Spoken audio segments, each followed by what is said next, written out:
EdTech Mondays Kenya is supported by the Mastercard Foundation Center for Innovative Teaching and Learning in partnership with EdTech East Africa. I hope you're as excited as we are to delve deeper into our topic for the October 2023 edition of the EdTech Mondays Kenya, which is building digital tools that empower teachers, that we started at this year's Kenya EdTech Summit. During the dynamic atmosphere of this summit, we engage with a diverse range of EdTech ecosystem stakeholders who share their unique and insightful perspectives on our topic for today.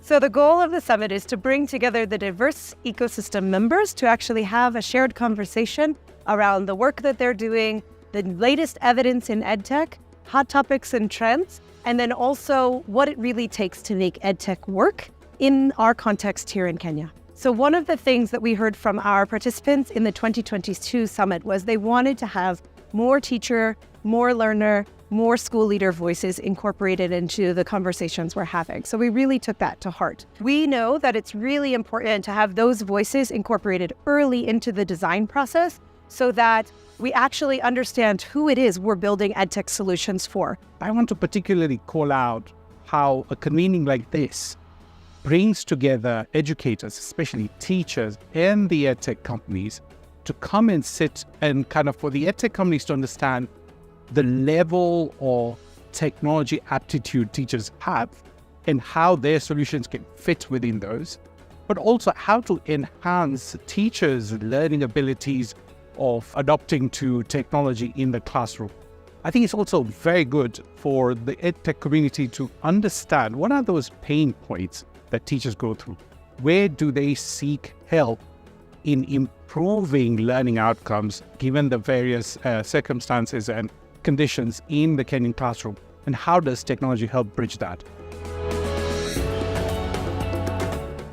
We bring in on-demand assessment solutions into the classroom where you're able to track the progress of the learner and track their performance.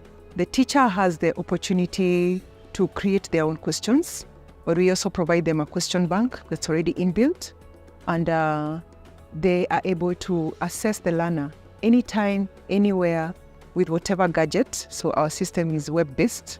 This is the daily practice for teachers, and making it easier for them to do their job. Also now we can begin to have realistic expectations, because they have a lot of workload that they have to work on and produce a lot of paperwork, which a lot of the time they don't do it, or they don't do it as well as they should.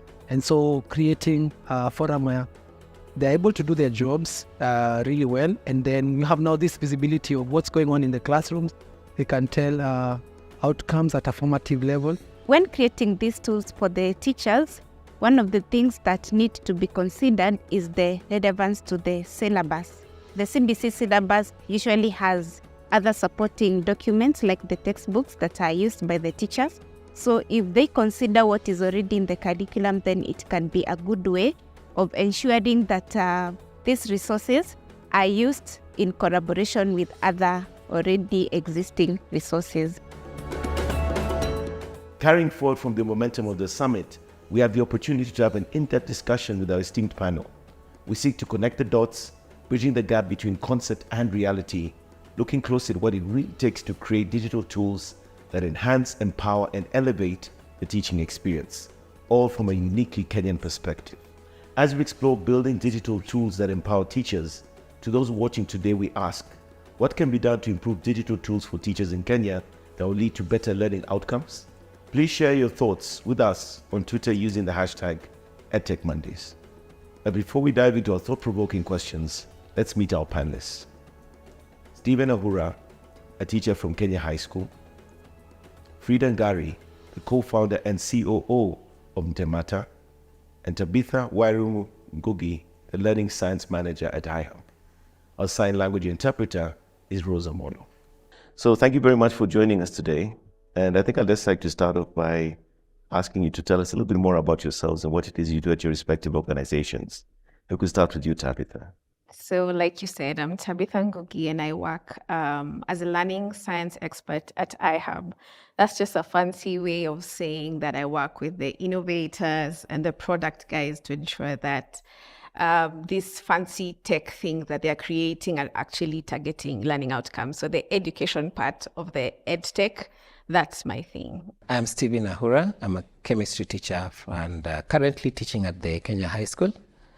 I also have been a content creator, digital content. I've made some chemistry content that is running on one of the EdTech companies that is run by Zeraki. My name is Fridah Ngari. I'm the co-founder and COO of Ntemata, which is one of a flagship product for Firefly EdTech Solutions. We began in 2018 and have been working on solving problems for teachers in the classroom. And our main focus is assessment, because we realize the greatest challenge that the teacher has is marking. My team and I at Ntemata have been working to make sure that that problem is solved. And so we launched Ntemata 1 year ago. And so far, so good. So maybe I could start with asking you a question about, what do you think is the single most important factor to making sure that the digital tools that are created for teachers are effective and impactful in the work that they do? Since 2018, our research has mainly been on supporting the teacher.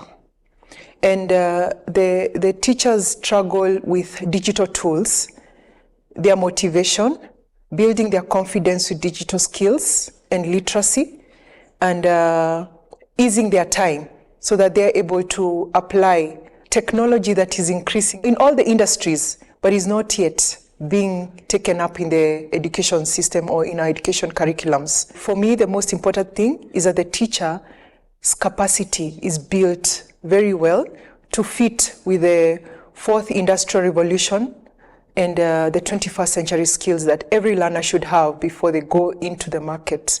And what about you, Tabitha? Again, from an accelerator perspective, what are you seeing as some of the key drivers to make sure that these tools actually meet the needs of the teachers? For us, the tech part is exciting, but the tech is just the vehicle through which we are trying to drive education and make an impact on learning outcomes. And so for a lot of these guys, when they are creating the product, it's very tech focused and with good reason. I mean, it's not easy to get them to where they've gotten to. But for us now, it's for us to say, at what point do you bring the teacher in? So for us, it's integral that the teacher is part of the conversation from the beginning, not just as a user when you feel like you're done with it and you've gotten sort of a product market fit. And then at that point, you're asking the teacher, what do you need? But the key thing is to ask, at what point did you bring the teacher in? Does the teacher feel like you're actually addressing problems they have? Or are you going off assumptions at this point? So we feel like the teacher is a very integral piece of this pie, and they need to always be in the conversation, whether as a user, whether as the testing phase, at whatever point you're at in the accelerator program or as a startup, the teacher needs to be there from the beginning. Keep asking, keep getting feedback so that you're not finding out at the end at six months or 1 year later that the thing you created, the teacher did not need to begin with. Stephen, I'd like to come back to you and maybe ask you from your perspective as a teacher, what are some of the successes and also maybe some of the challenges you've experienced when deploying, EdTech or digital tools in the work that you do within the learning environment? I have actually had some successes in the digital field. You'll find that whenever you are trying to use technology in your normal lessons, the students become more and more engaged. They are even more, I can say, they understand better and they participate more in the lesson. So you'll find that digital incorporation in the teaching, it like breaks the monotony of usually the whiteboard and the normal things that we always do. So it brings and arouses their curiosity. That's something I've heard time and again on this show when we have other conversations, that whenever the technology is presented or becomes an avenue for learning, there's just a lot more interest and involvement. And I think that's a perfect segue to come back to you, Fridah. You're in the space of actually developing these solutions, working with teachers, working with organizations like the iHub. What are some of the criteria that you use to sort of determine the priority areas in the user experience, the features, the functionalities that create a tool that actually works for both the teachers and the learners? For us, from the onset, we realized that because we are solving a problem for the teacher, you have to involve the teacher. And why do you involve the teacher? It's because the teacher is a driver for learning. So we did our own research, did extensive research from 2019, 2000 was a COVID time, and so many teachers were using different tools and having very many challenges in 2020. And then 2021, now it was clear that this needs to, the teacher needs to be part of the research process. And then there was also college teachers, university teachers, who are able to explain different features, how they should look like, what will improve this, and this student, what will make them better, and then get away from the old way we have been teaching and assessing a learner, which is multiple choice, where you move them away from cramming for the exam.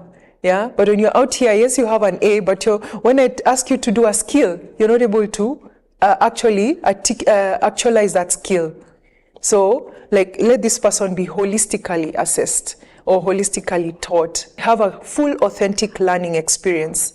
Yeah, so whether they're sitting for a national exam, which is just a one-time examination, or in their daily lives, they're able to excel. David, I'd like to come back to you again, maybe asking about iHub and the iHub perspective in terms of what sort of criteria do you look at when you're pitching one of the EdTech solutions or one of the organizations that you work with to teachers in terms of their propositions that they develop with you? First of all is to say we are not trying to leave any learners out. By this I mean, so accessibility, inclusivity. If you have a product, does it work the same way in Kibera as it does in Karen? So you need, and if it doesn't, then what are you doing to ensure that all the learners, irrespective of where they come from, are getting the same level of support within your product? And that's how really we target the learning outcomes. So there's that aspect, but there's also content quality, which you care a lot about, is what she's talking about. So away from the curriculum as it exists, what are you doing differently to help the teacher address learning gaps in the classroom? So if they're struggling with assessment, for example, how innovative are you while you work within what KICD has said you should stick within as guidelines? What else are you doing? How are you empowering the teacher so that the learner that struggled to learn a science lesson in biology, that your product has a place that the teacher can just point the kids to and they can go and then address that learning gap very quickly and then reassess and ensure that they're matching everyone else in class. So for us, it's a few things. It's content quality, it's accessibility, it's innovation as well, because we are not trying to take the textbook from paper to tech. That's not the point of this. The point is for us to revolutionize the way learning is happening and to personalize that experience as well. So those are some of the few things we look at. There's also things like interoperability. So is your tech able to integrate with other people's tech so that everyone is not working in silos and replicating the same exact thing and nobody is actually checking that these things can work together. So those for us are some of the wins where we are seeing these guys collaborate and actually target learning outcomes where the kid didn't like science before, and now they're enjoying it with funky science, but also the teacher is able to assess that it's not just fun for the sake of it, that there's actually learning taking place. Yeah, actually, to add on that, during the COVID pandemic, we found out that the students were at home for a very long time. And many different schools tried different things in tech, like having the Zoom lessons and also maybe online examinations. Now, one of the greatest challenges that we had at that time was how do we administer an assessment or an exam to all the students who are all over the country. There are some who are in places where they can access internet easily, but there are some who are in marginalized areas and it's very difficult to access. So that one was a really great challenge. And if you find a solution in EdTech, like the one you're saying is on assessment, it would really help in bridging that gap. What we did in our own way, we decided that we would send the exams to the parents and the parents would actually now become the administrators of the exam. Then they would give us the results later on. And actually that brings me to the next question, which is for you, Stephen. What are the ways that, when you think about EdTech solutions within the Kenyan classroom, what are some of the customizations or refinements, as it were, are needed to make it really work in that environment in a way that is relevant? Yeah, because what I've seen in the market is that you have locally developed solutions, you have international ones, some are not very relevant to Kenya. But within the Kenyan classroom, what are the things that we need to think about when we're customizing them or making them for the local classroom? One of the things about our education system is that we have a very big disparity. We have, let me say, the schools that have a lot of resources and they can easily access the EdTech tools. And we have others that are really struggling. They may not even have internet connection. So the greatest thing that would bridge that gap is if we developed a solution that can be both online and offline. So that the learners who are in an urban area, for example, they are able to access the internet, they are able to access computers, they can use the online version. But then the students who are in the marginalized areas, they may not be able to do that. So we can have an offline solution. Most of the tech solutions we have now, they are online. And you wouldn't be able to access them when you're offline. So if you have an online version and an offline version, that one can really help to reach out to the ones who are far-flung areas like the marginalized areas.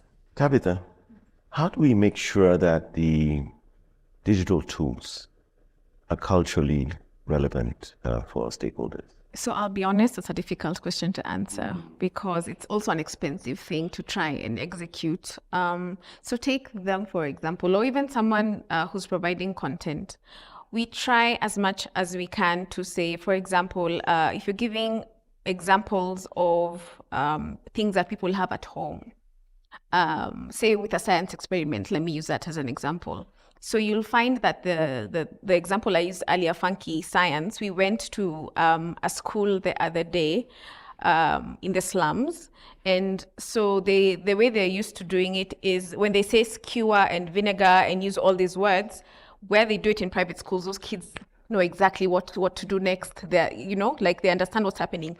These kids, on the other hand, when you're doing an experiment that has to do with blowing up Coca-Cola, just to show a concept in science, they're also struggling with. So you just poured all that Coke to teach me something. Please So for us, it's also trying to get the founders and the innovators to understand the different contexts and see what they can do to ensure that their product is taking in or is allowing for the person, the facilitator or the instructor, to customize it to the ground, as we say. So it's a difficult conversation to have, but it's one that has to be had because we are still very, very far from that conversation in this country. So we still have to have those solutions because we are not far enough in terms of technology and infrastructure to say that kids are at the point where they scan QR codes to learn. We have so many issues that we're grappling with on the ground that we still we would leave too many kids behind if we were still thinking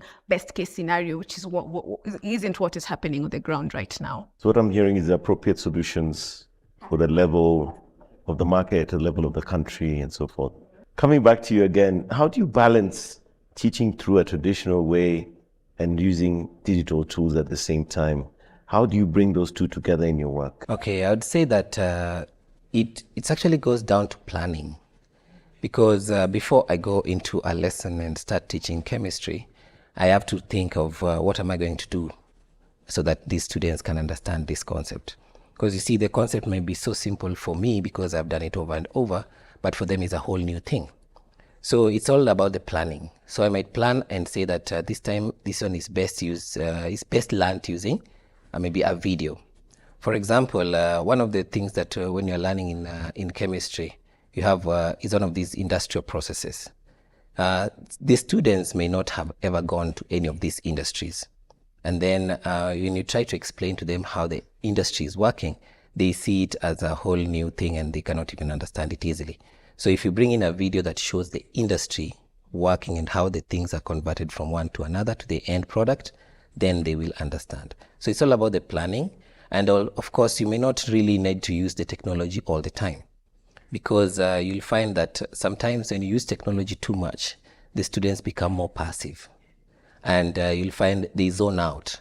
As some of the things that you find in social media, the videos are getting shorter and shorter. So the attention spans of the students are also getting affected in that case. So you'll find you will need to balance between the technology and the traditional ways. Yeah, so it is a quite a difficult or a delicate balance, because you'll find if you use one too much, then there is always an advantage and a disadvantage. So the planning of the lesson is usually the key thing in using the technology. To add on that, you'll find that one of the students, some of the things that we usually do at our school is we have some exchange programs. So we had a few students coming in from Denmark and their teachers.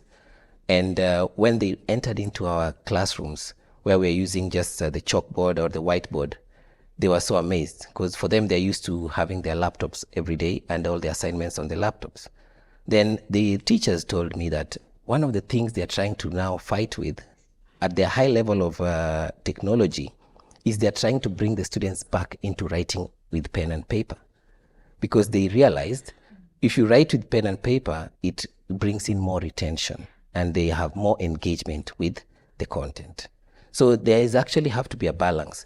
You give them the technology a little bit, then you go back down to the pen and paper, so that they have these, they have the skills to handle the technology, but they can still work without the technology, because you never know where they end up in the end. So what if a student has always been learning with the technology, and then they are sent into maybe a very remote area, like in maybe Turkana, where technology is not that much? You see, they'll struggle a lot. So we have to bring that balance between technology and the normal way of pen and paper. Lastly, Fridah, I'd like to ask you, how do you stay ahead of the curve? How do you make sure that your solutions are current, relevant, modern, if it were, to always be up to date with the market and obviously with the requirements of the teachers and the learners? In our case, we used universal design for learning, where a teacher is able to pick. The teacher and the learner should be able to engage in multiple ways. Is mentioned balancing both pen and paper and using video. So our system allows you to upload your written work, which is the teacher can be able to read. You also are able to, when you're at home and you've been given a task to do by the teacher, record it on your phone and then send it to the teacher to mark. So you can send a video, a file, or an audio. You can also design graphs. You can draw different things in our system. Our national values, our CBC values or curriculum values have to be embedded in the system, in what you are creating. So we have the knowledge, acquisition of knowledge, then acquisition of good values, the attitudes that you should have as an individual, and also the abilities. So those we have put in. So the different ways you assess a learner or train them, and then the way they express themselves, allow both the teacher and the student to express themselves well while they are learning. When you go into the classroom, you have different people who have different difficulties of learning.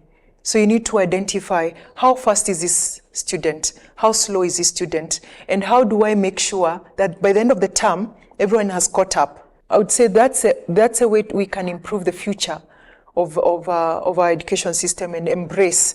So you have a collaboration and an agreement between the teacher, the parent, and the student on when they need digital tools and when they need to more interactive activities, in the classroom and back at home or off class. To add on that, we actually, some of the things you mentioned, some of the things that we do every day, you'll find that with the current 100% transition, and then we have the numbers of students increasing in class, you would find that something like 20 years ago, classrooms were about 40 per student.